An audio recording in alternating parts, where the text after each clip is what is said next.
Franchement, je suis trop nulle. J'avais tout préparé, ça fait 3 ans que je suis en école de théâtre.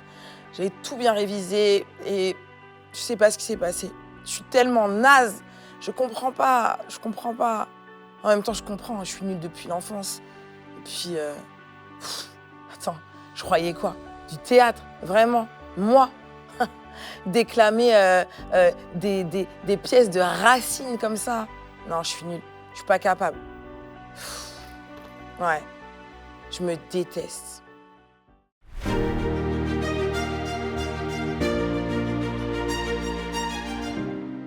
La pensée du jour se trouve dans Romains 5 au verset 8.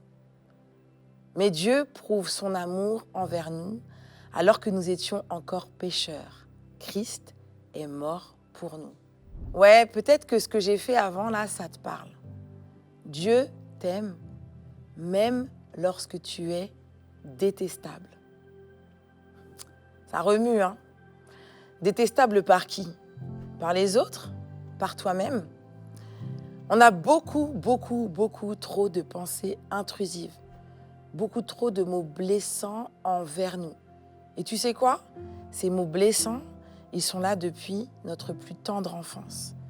Et je peux même te donner un secret. Ils sont là même depuis le ventre de ta maman, de ma maman. Beaucoup de choses entrent en nous parce qu'on est convaincu que ces choses sont vraies par rapport à nous. On est convaincu de ne pas être assez intelligent, assez beau, assez fort, assez génial. Je ne parle pas assez bien, donc je ne peux pas me présenter. Je me déteste parce que, en fait, j'ai une mauvaise image de moi. Mais sache, cher ami, que Dieu t'aime même lorsque toi, tu es détestable. Même lorsque toi, tu te détestes.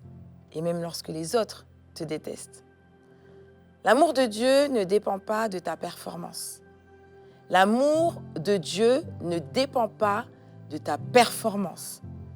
Là, on a fait une petite illustration en mode théâtre, mais je te parle de la performance générale de ta vie, en fait.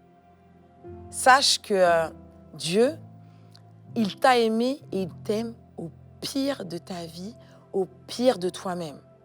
Ouais, quand tu regardes au fond et que c'est pas très joli, tu sais, là où c'est un peu noir, là où c'est emmêlé, là où il y a plein de nœuds, eh bien Dieu, il t'aime comme ça, au pire de toi-même. Et sache que tu n'as rien à prouver pour être aimé de Dieu. Non. Là où les hommes te demandent 100 000 preuves, Dieu, eh ben, t'as rien à lui prouver.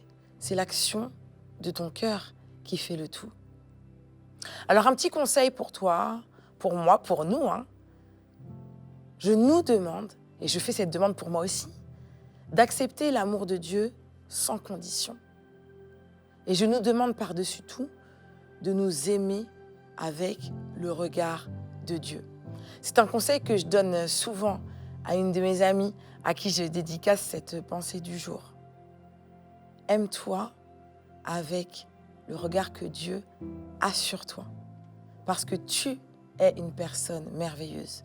Non, tu n'es pas détestable.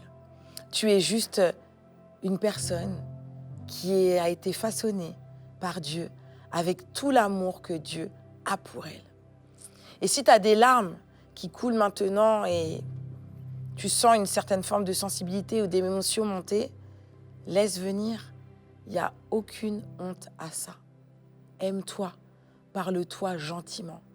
Tu n'es pas détestable, bien au contraire, tu es aimable.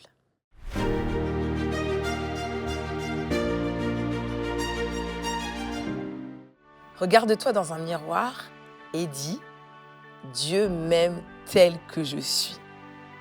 Ça peut paraître un peu arrogant, mais je t'assure que cet exercice du miroir est un exercice qui a déjà fait ses preuves. Sache que je t'aime et je te souhaite de passer une excellente journée. J'ai hâte de te retrouver demain.